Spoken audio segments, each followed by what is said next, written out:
6ാം സ്റ്റാൻഡേർഡിലെ രണ്ടാമത്തെ ചാപ്റ്ററായ one fraction many forms ഒരു ഭിന്നം പല രൂപം അതിൻ്റെ സെക്കൻഡ് സെക്ഷനാണ് ഇന്നത്തെ വീഡിയോയിൽ നമ്മൾ നോക്കുന്നത്. കഴിഞ്ഞ ക്ലാസ്സിൽ നമ്മൾ എന്തൊക്കെയാണ് പഠിച്ചത്?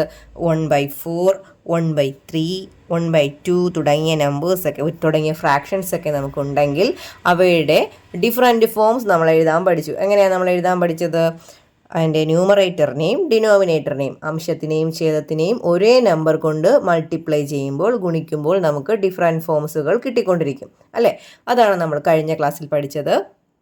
ഇനി നമുക്ക് ഡിഫറെൻറ്റ് നമ്പേഴ്സ്, ഡിഫറെൻറ്റ് കൈൻഡ് ഫ്രാക്ഷൻസിനെയാണ്. അതായത് ഇപ്പോൾ എക്സാമ്പിൾ നോക്കുകയാണെങ്കിൽ ഒരു 2/3 ഇവിടെ ഒന്നും ഇതിലൊക്കെ നമ്മൾ ന്യൂമറേറ്റർ എല്ലാം 1 ആയിരുന്നു. ഇനി ഏതൊരു ന്യൂമറേറ്റർ വന്നാലും ഇപ്പോൾ 1ന് പകരം 2/3 ആണ് ഇപ്പോൾ ഇവിടെ വന്നിരിക്കുന്നത്. അപ്പോൾ 2/3യുടെ ഡിഫറെൻറ്റ് ഫോംസ് നമുക്ക് എങ്ങനെ എഴുതാൻ സാധിക്കും?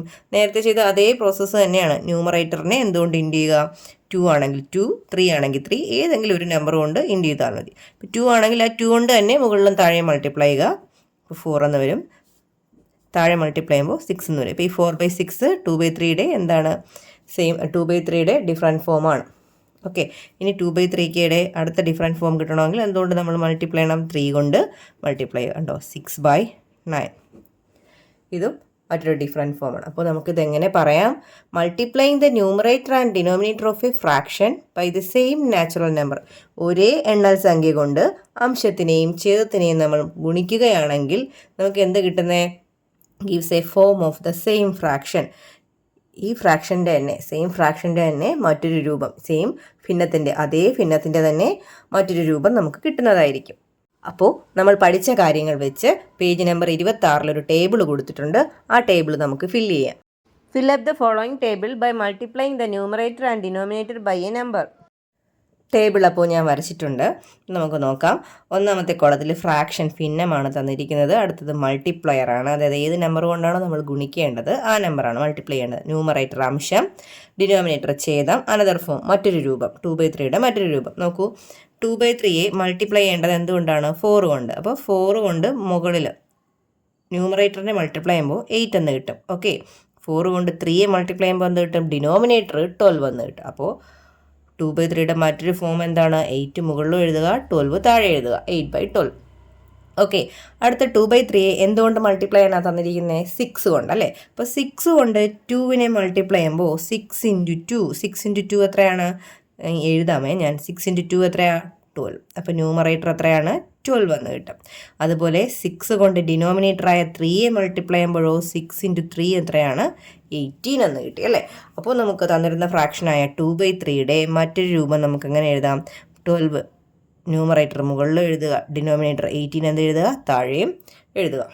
ഓക്കെ, ഇനി അടുത്ത കോളത്തിൽ 3/4 ആണ് ഫ്രാക്ഷൻ തന്നിരിക്കുന്നത്. ഭിന്നം 3/4. നമുക്കിവിടെ മൾട്ടിപ്ലയർ ഒന്നും തന്നിട്ടില്ല, പക്ഷേ നമുക്ക് എന്ത് തന്നിട്ടുണ്ട്? ഡിനോമിനേറ്റർ തന്നിട്ടുണ്ട് അല്ലേ?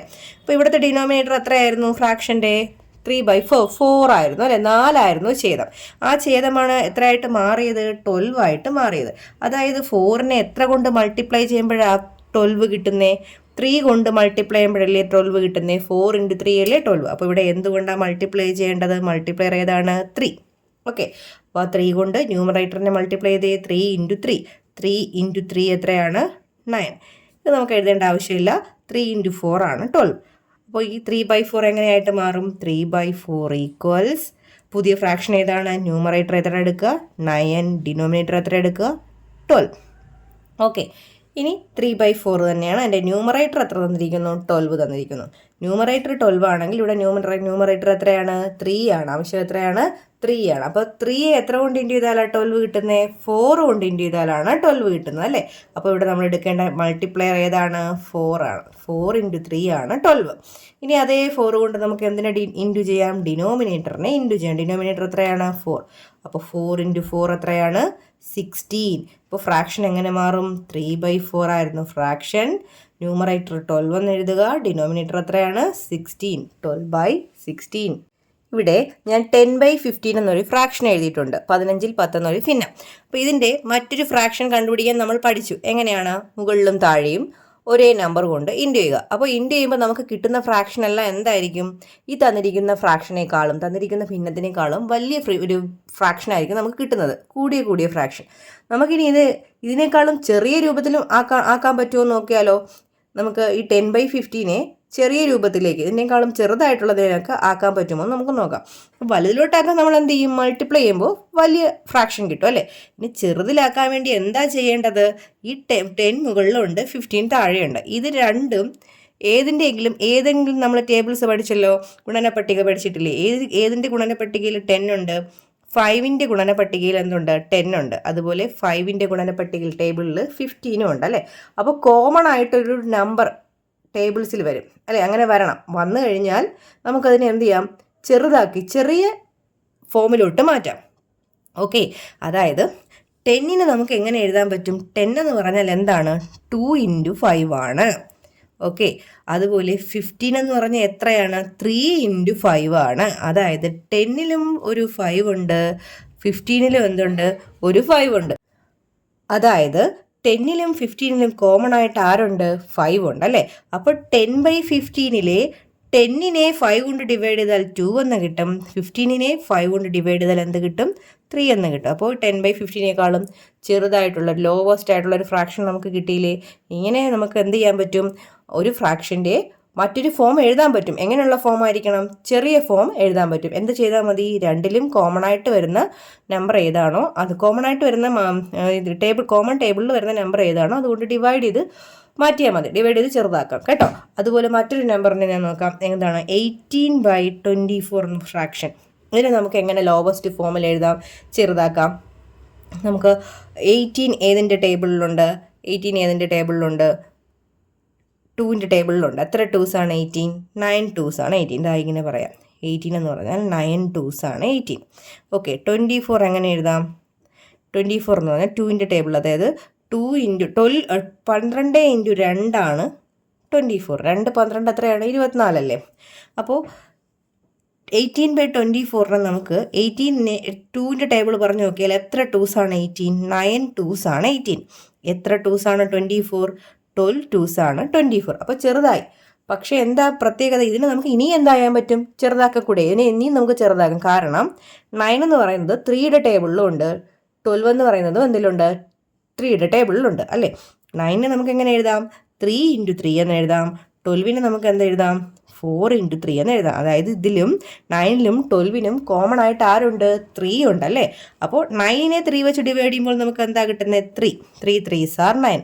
12നെ 3 വെച്ച് ഡിവൈഡ് ചെയ്യുമ്പോൾ നമുക്ക് എന്ത് കിട്ടും? 4 കിട്ടും. 4 3s are 12 അല്ലേ. അപ്പോൾ ചെറുതായി. ഇനി നമുക്ക് ഇതിനെ ഡിവൈഡ് ചെയ്ത് ചെറുതാക്കാൻ പറ്റുമോ? 3ലും 4ലും കോമൺ ആയിട്ട് വരുന്ന നമ്പറിൽ ഡിവൈഡ് ചെയ്യാൻ പറ്റത്തില്ല അല്ലേ. കോമൺ നമ്പർ കൊണ്ട് ഡിവൈഡ് ചെയ്യാൻ പറ്റില്ല. അങ്ങനെ കോമൺ നമ്പർ കൊണ്ട് ഒരു കോമൺ ഫാക്ടർ, ഒരു പൊതു ഘടകം ഇല്ലാത്ത രീതിയിൽ ചെറുതാക്കി എടുക്കുക അല്ലേ. അപ്പോൾ അതിന് ആ ഫോമാണ് നമ്മുടെ എന്ത് വിളിക്കുന്നത്? ലോവസ്റ്റ് ടേംസിലെ ഫ്രാക്ഷൻ എന്ന് പറയുന്നത് ഏറ്റവും ചെറിയ രൂപത്തിൽ നമുക്ക് എഴുതാൻ സാധിക്കും. നമ്മളിപ്പോൾ പഠിച്ച കാര്യങ്ങളുമായി ബന്ധപ്പെട്ട് പേജ് നമ്പർ 28 ഒരു 3-4 ക്വസ്റ്റ്യൻ ഉണ്ട്. അത് നമുക്ക് നോക്കാം. Write each of the following fractions in lowest terms. തന്നിരിക്കുന്ന ഫ്രാക്ഷൻസിനെ എല്ലാം അതിൻ്റെ ലോവസ്റ്റ് ടേംസിൽ എഴുതാനാണ് ക്വസ്റ്റ്യൻ. ആദ്യം തന്നിരിക്കുന്ന ഭിന്നം ഫ്രാക്ഷൻ ഏതാണ്? 32/64 ആണ്. 64ൽ 32. അപ്പോൾ ഞാൻ അത് ഒന്നുകൂടി ഇങ്ങോട്ട് എഴുതാം. 32/64. അപ്പോൾ ഈ 32/64 നമ്മൾ പഠിച്ച ഏത് നമ്പറിൻ്റെ ടേബിളിൽ 32 ഉണ്ട്, അതേ ടേബിളിൽ തന്നെ ഏതും വരണം? 64ഉം വരാൻ പറ്റുമോ നോക്കാം. നമുക്ക് നോക്കാം. എത്ര 8ൻ്റെ ടേബിളിൽ 32 ഉണ്ട് അല്ലേ. 32 എന്ന് പറഞ്ഞാൽ എത്ര 8s ആണ്? 4 8s ആണ് 32. അതുപോലെ 64 എന്ന് പറഞ്ഞാൽ എത്രയാണ്? 8 8s എന്താണ്? 64 ആണ് അല്ലേ. അപ്പോൾ 32ൻ്റെയും 64ൻ്റെയും കോമൺ ഫാക്ടറാണ്, പൊതു ഘടകമാണ് ആര്? 8. അപ്പോൾ 32നെ 8 കൊണ്ട് ഡിവൈഡ് ചെയ്യാൻ പറ്റും, 64നെയും 8 കൊണ്ട് ഡിവൈഡ് ചെയ്യാൻ പറ്റും, ഭാഗിക്കാൻ പറ്റും. 32നെ 8 കൊണ്ട് ഡിവൈഡ് ചെയ്യുമ്പോൾ നമുക്ക് എന്ത് കിട്ടും? 4 എന്ന് കിട്ടും. 64നെ 8 കൊണ്ട് ഡിവൈഡ് ചെയ്യുമ്പോൾ നമുക്ക് എന്ത് കിട്ടും? 8 എന്ന് കിട്ടും. കുറച്ച് ചെറുതായി അല്ലേ. ഇനി വീണ്ടും നോക്കിക്കേ. 4ഉം 8ഉം ഏതിൻ്റെ ടേബിളിലുണ്ട്? 4ൻ്റെ ടേബിളിൽ തന്നെയുണ്ട്. 8 എന്തിൻ്റെ ടേബിളിലുണ്ട്? 4ൻ്റെ ടേബിൾ. 4നെ നമുക്ക് എങ്ങനെ എഴുതാം? 1 × 4 ആണ് 4. 8 എന്താണ്? 2 × 4 ആണ്. അതായത് കോമൺ ഫാക്ടർ ആരുണ്ട്? 4 ഉണ്ട് അല്ലേ. അപ്പോൾ 4നെ നമ്മൾ 4 കൊണ്ട് ഡിവൈഡ് ചെയ്യുമ്പോൾ 1 എന്ന് കിട്ടും. 8നെ 4 കൊണ്ട് ഡിവൈഡ് ചെയ്യുമ്പോൾ 2 എന്ന് കിട്ടും അല്ലേ. ചെറുതായി. ഇനി കോമൺ ഫാക്ടർ ഉണ്ടോ? ഇവിടെ 1ഉം 2ഉം. 1നും 2നും കോമൺ ആയിട്ട് ഒരു ഫാക്ടേഴ്സും ഇല്ല. അപ്പോൾ ഇതാണ് അതിൻ്റെ ലോവസ്റ്റ് ഫോം. അടുത്തതായിട്ട് ലോവസ്റ്റ് ഫോമിൽ എഴുതേണ്ട ഫ്രാക്ഷൻ 27/81 ആണ്. അപ്പോൾ നമ്മൾ എന്താ നോക്കേണ്ടത്? ന്യൂമറേറ്ററായ 27 ഏതിൻ്റെ ടേബിളിലുണ്ടെന്ന് നോക്കാം അല്ലേ. അതുപോലെ 81 27 നമുക്ക് ഏതിൻ്റെ ടേബിളിലുണ്ട്? 9ൻ്റെ ടേബിളിലുണ്ട് അല്ലേ. അപ്പോൾ 27 നമുക്ക് എങ്ങനെ എഴുതാം? 3 × 9 എന്ന് എഴുതാം. അതുപോലെ 81 എങ്ങനെ എഴുതാം? 9 × 9 എന്ന് എഴുതാം അല്ലേ. രണ്ടിനെയും കോമൺ ഫാക്ടർ ആരാണ്? 9 ആണ് അല്ലേ. അപ്പോൾ 27 9 വെച്ച് ഡിവൈഡ് ചെയ്യുമ്പോൾ നമുക്ക് 3 എന്ന് കിട്ടും. 81 9 വെച്ച് ഡിവൈഡ് ചെയ്യുമ്പോൾ 9 എന്ന് കിട്ടും. അപ്പോൾ കുറച്ച് ചെറുതായിട്ട് ലോവസ്റ്റ് ഫോമായി കിട്ടി, 3/9 എന്ന് കിട്ടി. ഇനി ഇതിന് രണ്ടിനും വീണ്ടും കോമൺ ഫാക്ടേഴ്സ് ഇല്ലേ? 3യും 9ഉം. 3 അതിൻ്റെ ടേബിളിലുള്ളത് 3യുടെ ടേബിളിലുണ്ട് അല്ലേ. അപ്പോൾ 3 ഈക്വൽസ് നമുക്ക് 1 × 3 എന്ന് എഴുതാം. 9 നമുക്ക് എങ്ങനെ എഴുതാം? 3 × 3 എന്ന് എഴുതാം. അപ്പോൾ രണ്ടിലും കോമൺ ഫാക്ടർ ഏതുണ്ട്? 3 ഉണ്ട് അല്ലേ. അപ്പോൾ 3യെ 3 വെച്ച് ഡിവൈഡ് ചെയ്യുമ്പോൾ 1 എന്ന് കിട്ടും. 9നെ 3 വെച്ച് ഡിവൈഡ് ചെയ്യുമ്പോൾ 3 എന്ന് കിട്ടും. അപ്പോൾ 27/81ൻ്റെ ലോവസ്റ്റ് ഫ്രാക്ഷൻ ഏതാണ്? 1/3. അടുത്ത ഫ്രാക്ഷൻ 30/45 ആണ്. 30/45 ആണ്. 30 ഏതിൻ്റെ ടേബിളിലുണ്ട്? 5ൻ്റെ ടേബിളിലുണ്ട്. 45 ഏതിൻ്റെ ടേബിളിലുണ്ട്? 5ൻ്റെ ടേബിളിലുണ്ട് അല്ലേ. 30 നമുക്ക് എങ്ങനെ എഴുതാം? 6 5s are 30. 45നെ എങ്ങനെ എഴുതാം? 9 5s are 45. അതായത് 30ൻ്റെയും 45ൻ്റെയും പൊതു ഘടകമാണ് 5 അല്ലേ. കോമൺ ഫാക്ടർ 5 ആണ്. 30യെ 5 വെച്ച് ഡിവൈഡ് ചെയ്യുമ്പോൾ 6 എന്ന് കിട്ടും. 45നെ 5 വെച്ച് ഡിവൈഡ് ചെയ്യുമ്പോൾ 9 എന്ന് കിട്ടും. അപ്പോൾ 6/9 എന്ന് കിട്ടി. വീണ്ടും ഇതിന് കോമൺ ഫാക്ടർ ഉണ്ട്. 6നെ നമുക്ക് 2 3s are 6 അല്ലേ. 2 × 3 ആണ് 6. 9 എന്ന് പറയുന്നത് എത്രയാണ്? 3 × 3 ആണ് 9. വീണ്ടും കോമൺ ഫാക്ടർ ഏതാണ്? 3 ഉണ്ട് അല്ലേ. അപ്പോൾ 6നെ 3 വെച്ച് ഡിവൈഡ് ചെയ്യുമ്പോൾ 2 എന്ന് കിട്ടുന്നു. 9നെ 3 വെച്ച് ഡിവൈഡ് ചെയ്യുമ്പോൾ 3 എന്ന് കിട്ടും. അപ്പോൾ ചെറിയ ഫോം എന്താണ്? 2/3 എന്ന് ലോവസ്റ്റ് ഫോമിലേക്ക് ചെറിയ രൂപത്തിലേക്ക് കിട്ടി അല്ലേ. ഇനി ഇതിനെ നമുക്ക് ചെറുതാക്കാൻ സാധിക്കില്ല. കോമൺ ഫാക്ടർ ഒന്നും തന്നെ ഇല്ല. നാലാമത്തെ ഫ്രാക്ഷൻ തന്നിരിക്കുന്നത് 12/21 ആണ് അല്ലേ. 12 ഏതിൻ്റെ ടേബിളിലുണ്ട്? 12 4 × 3 ആണ് 12. 4 3 12. 21 ആണെങ്കിലോ 7 × 3 അല്ലേ. രണ്ടിലും 3 കോമൺ ആയിട്ടുള്ള ഫാക്ടറാണ്. അപ്പോൾ 12നെ 3 വെച്ച് ഡിവൈഡ് ചെയ്യുമ്പോൾ 4 എന്ന് കിട്ടുന്നു. 21നെ 3 വെച്ച് ഡിവൈഡ് ചെയ്യുമ്പോൾ 7 എന്ന് കിട്ടുന്നു. അപ്പോൾ ചെറിയ രൂപം എന്താണ്? 4/7. ഇനി വേറെ കോമൺ ഫാക്ടേഴ്സ് ഒന്നും തന്നെ ഇല്ല. അടുത്ത 5th ക്വസ്റ്റ്യൻ 45/54 ആണ് അല്ലേ. 45നെ നമുക്ക് 9ൻ്റെ ടേബിളുണ്ടല്ലേ. 5 × 9 ആണ് 45. 5 9s are 45. 54നെ നമുക്ക് എങ്ങനെ എഴുതാം? 6 9. 6 × 9 ആണ് 54 അല്ലേ. അപ്പോൾ 45നെ 9 വെച്ച് ഡിവൈഡ് ചെയ്യുമ്പോൾ 5 എന്ന് കിട്ടും. 54നെ 9 വെച്ച് ഡിവൈഡ് ചെയ്യുമ്പോൾ 6 എന്ന് കിട്ടും. ഇനി ഇതിൽ തന്നെ 5ലും 6ലും കോമൺ ആയിട്ട് ഒരു ഫാക്ടേഴ്സ് ഒന്നും തന്നെ ഇല്ല. അതുകൊണ്ട് ഇനി നമുക്കിതിനെ ലോവസ്റ്റ് ഫോമിലേക്ക് ആക്കാൻ പറ്റില്ല. 5/6 ആണ് ഏറ്റവും ചെറിയ രൂപം.